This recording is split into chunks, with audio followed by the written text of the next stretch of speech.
இறைவா நீயே அனைத்தும். இறைவா நீ நன்றாக இருக்க வேண்டும். ஈரேழு உலகத்தையும் காத்து அருளக்கூடிய அன்னை உண்ணாமலை அம்மை உடனுரை தந்தை அண்ணாமலையார் பொற்கமலத்தை பணிந்து அன்னை ஸ்ரீ லோபாமுத்ரா உடனுரை தந்தை அகத்திய மாமுனிவர் திருவடிகளை பணிந்து இந்த பதிவினை வெளியிடுகின்றோம். வணக்கம்.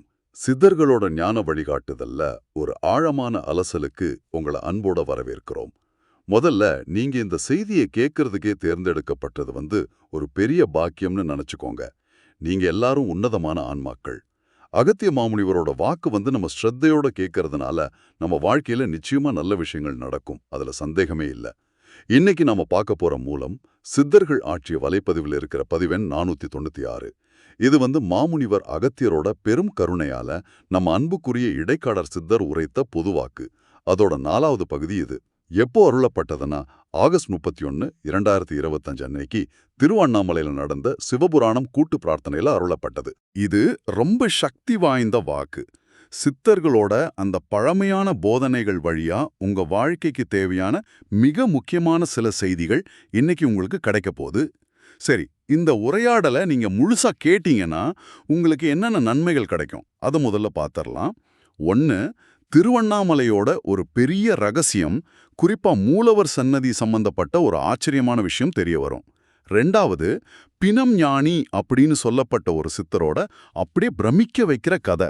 அவர் எப்படி அண்ணாமலையார் கருவறையிலேயே ஒரு முக்கியமான இடம் பிடிச்சாருங்கிறத தெரிஞ்சுக்கலாம். அது ரொம்ப முக்கியம். ஆமா. 3வதா, உண்மையான பக்தினா என்ன, அந்த பற்றற்ற நிலைன்னு சொல்றோமே அதோட சக்தி எவ்வளோ பெரியது அப்படிங்கிறத புரிஞ்சுக்கலாம். கடைசியா, கருணையே வடிவான இடைக்காடர் சித்தரோட நேரடி ஆசீர்வாதத்தை பெற வழி என்ன, அதோட முக்கியத்துவம் என்னன்னு நீங்க உணர முடியும். வாங்க கொஞ்சம் விவரமா இதை பத்தி பேசுவோம். சரிங்க, ஆரம்பிக்கலாம். முதல்ல அந்த பிணஞானியோட கதையிலிருந்து ஆரம்பிக்கலாம். தில்லையில, அதாவது சிதம்பரத்துல ஒரு பெரிய செல்வந்தர் இருந்தாரு. ரொம்ப அன்பானவர், தர்வசிந்தனை உள்ளவர். ஆனா ஒரு கட்டத்துல என்ன நினைச்சாரோ, தன்னோட செல்வம், சொத்து எல்லாத்தையும் தில்லை நடராஜர் பெருமானுக்கு அர்ப்பணம் பண்ணிட்டாரு. ஓஹோ, எல்லாத்தையுமா? ஆமா, எல்லாத்தையும் முற்றும் துறந்துட்டு நேரா திருவண்ணாமலைக்கு வந்துட்டாரு. இங்க இப்போ ஈசானிய லிங்கம் இருக்கிற இடத்துக்கு பக்கத்துல, அதாவது அந்த ஈசானிய மூலை மயான பூமிக்கு அருகில உட்கார்ந்துக்கிட்டாரு. சரி. மலைய கிரிவலம் வர்றவங்க போறவங்க வர்றவங்களெல்லாம் அப்படியே அமைதியா பார்த்துக்கிட்டே இருந்தாரு. ஆனா நமச்சிவாயனோ அருணாச்சலாவோ எந்த மந்திரமும் சொல்லல. மந்திரம் சொல்லலையா? இல்ல, ஏதோ தனக்குள்ளேயே முணுமுணுத்துக்கிட்டு இருந்தாரு. ஒரு மாதிரி என்ன சொல்றது, ஒரு பிதற்றல் நிலை போல இருந்துச்சு. இங்கதான் ஒரு முக்கியமான விஷயத்த நாம கவனிக்கணும். இடைக்காடனர் சித்தரே சொல்ற மாதிரி கலியுகத்துல உண்மைய சொல்றவன திருடன்னு சொல்லுவாங்க, பொய் சொல்றவன நல்லவன்னு சொல்லுவாங்க. ஆமா, அது சரிதான். அந்த ஞானியோட நிலையும் அப்படிதான் இருந்துச்சு.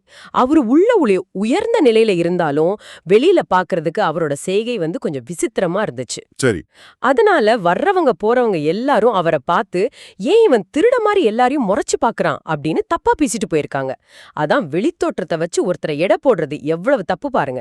ஆமா, இந்த நிலைமைய கள்ளாயத்திலிருந்து பார்த்த அன்னை பார்வதி தேவி சிவபெருமான் கிட்ட போய் சொல்றாங்க, சுவாமி, அங்க பாருங்க, ஒருத்தர் எல்லாரையும் பார்த்துட்டே இருக்காரு, மந்திரமும் சொல்ல மாட்டாரு, ஏதோ பிதற்றல் மாதிரி இருக்கு, நீங்க ஒரு தடவை போய் பாருங்களேன் அப்படின்னு கேக்குறாங்க. அப்போ எம்பெருமான் சொல்றாரு, தேவி, அவன் ஏன் அன்பன், எனக்காக இல்ல, அவனுக்காக நான் போறேன் அப்படின்னு சொல்லிட்டு ஒரு சாதாரண மனித உருவத்துல அண்ணாமலைக்கு வராரு.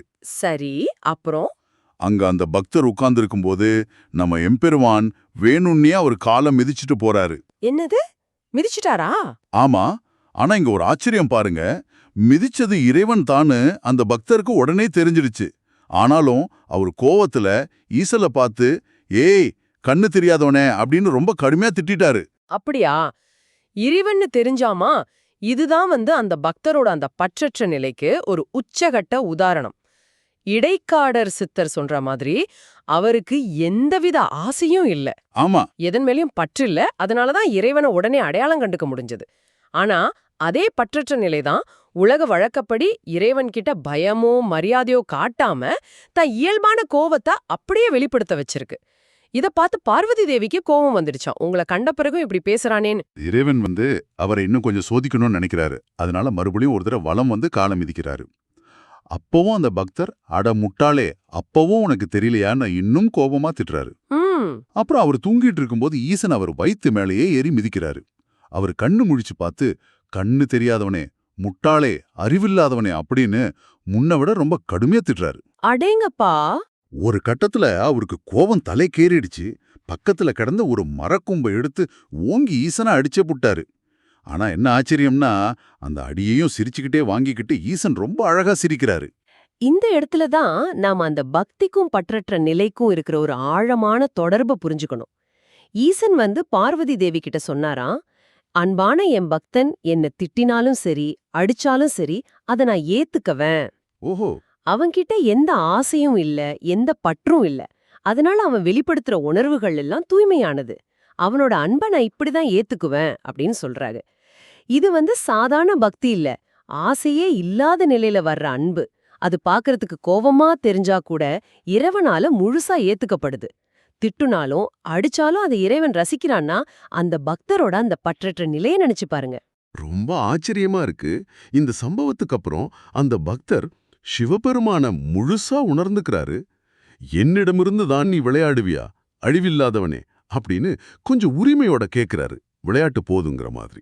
சரி. அப்போ ஈசன் கேக்குறாரு, சரி நான் யாருன்னு உனக்கு தெரிஞ்சிருச்சு, இப்போ உனக்கு என்ன வரம் வேணும் கேளு அப்படின்னு.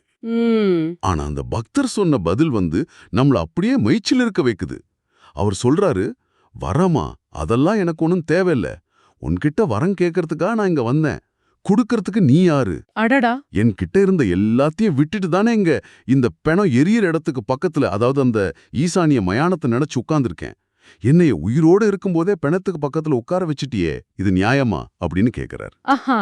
ஆனா அடுத்த கணமே அவருக்குள்ள ஏதோ மாற்றம். ஓடிப்போய் ஈசனோட திருவடியை கெட்டியா புடிச்சுக்கிறாரு. எனக்கு வேற எதுவும் வேணாம், நீதான் வேணும் அப்படின்னு முழுசா சரணாகதி அடைஞ்சிடுறாரு. அந்த பற்றற்ற நிலையோட உச்சகட்டத்துல இறைவனைத் தவிர வேறு எதுவுமே வேணாங்கிற நிலைக்கு வந்துட்டாரு. இதுதான் உண்மையான சரணாகதி. ஆமாம், இங்கேதான் அன்பர்களே திருவண்ணாமலையோட அந்த மிகப்பெரிய ரகசியம் வெளிப்படுது.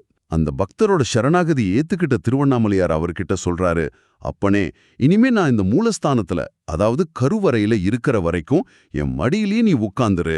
ஈசனோட மடியிலையா? ஆமா, இங்க வர்ற பக்தர்களுக்கு அவங்க உண்மையான நியாயமான கோரிக்கைகளை வச்சாங்கன்னா அதை நீயே அவங்களுக்கு கொடுக்கணும்.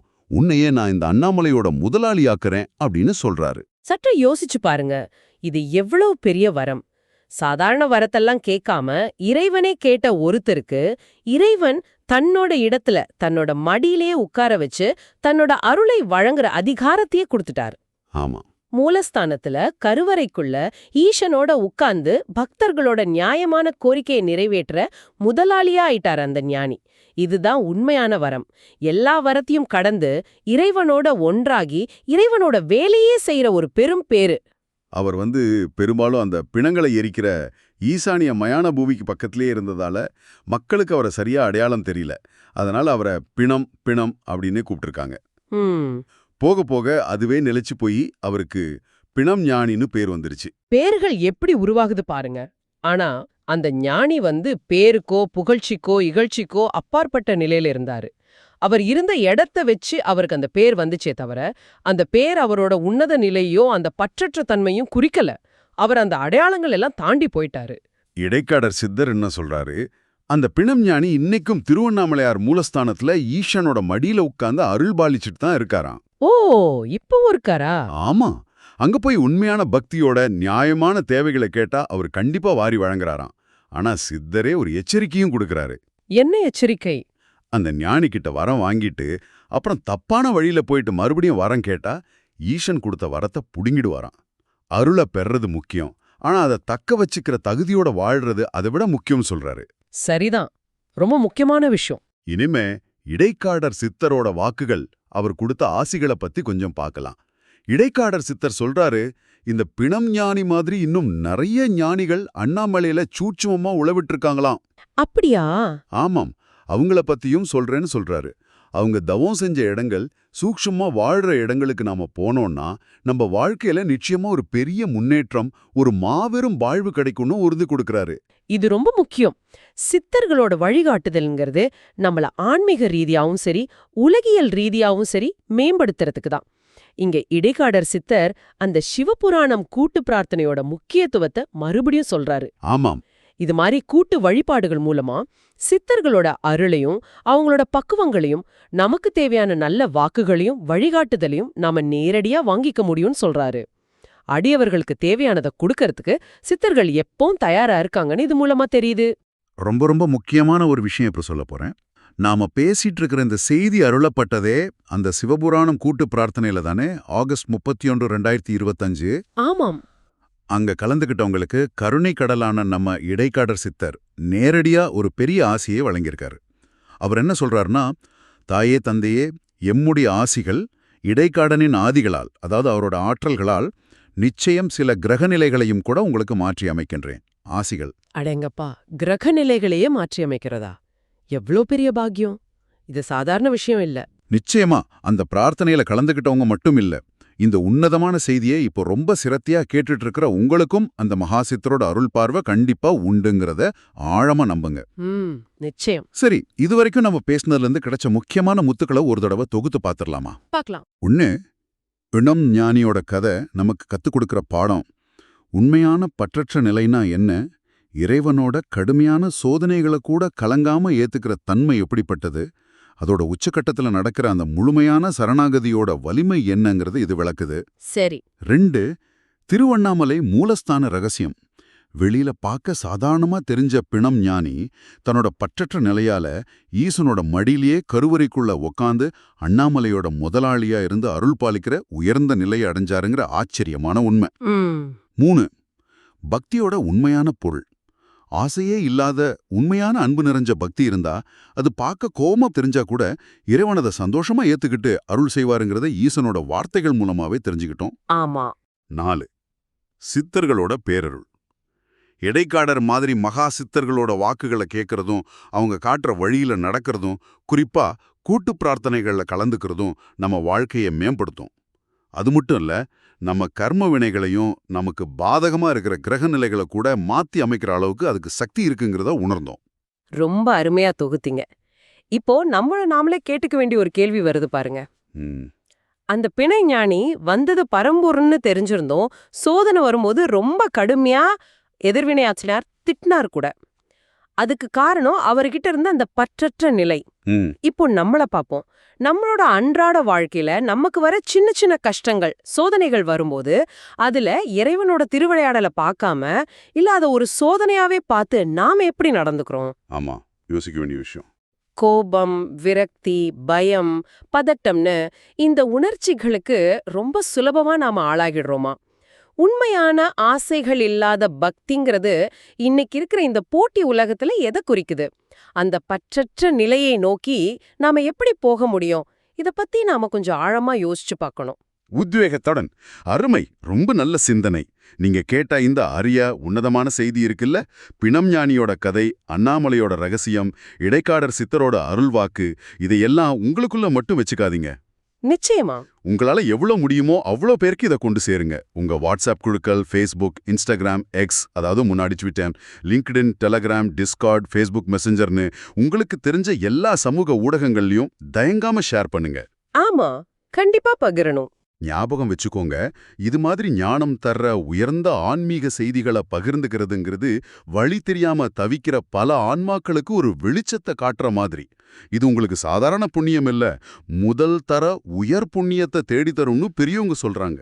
அது உண்மைதான். ஒருத்தருக்கு ஞானத்துக்கான வழியை காட்டுறதை விட சிறந்த புண்ணிய காரியம் வேற என்ன இருக்கு? அதனால தாராளமா மனசு சந்தோஷமா இதை எல்லாருக்கும் பகிருங்க. ஓம் அன்னை ஸ்ரீ லோபாமுத்ரா உடனுரை தந்தை அகத்திய மாமுனிவர் திருவடிகளில் சமர்ப்பணம். சர்வம் சிவார்ப்பணம். ஓம் அன்னை ஸ்ரீ லோபாமுத்ரா உடனுரை தந்தை அகத்திய மாமுனிவர் திருவடிகளில் சமர்ப்பணம். சர்வம் சிவார்ப்பணம்.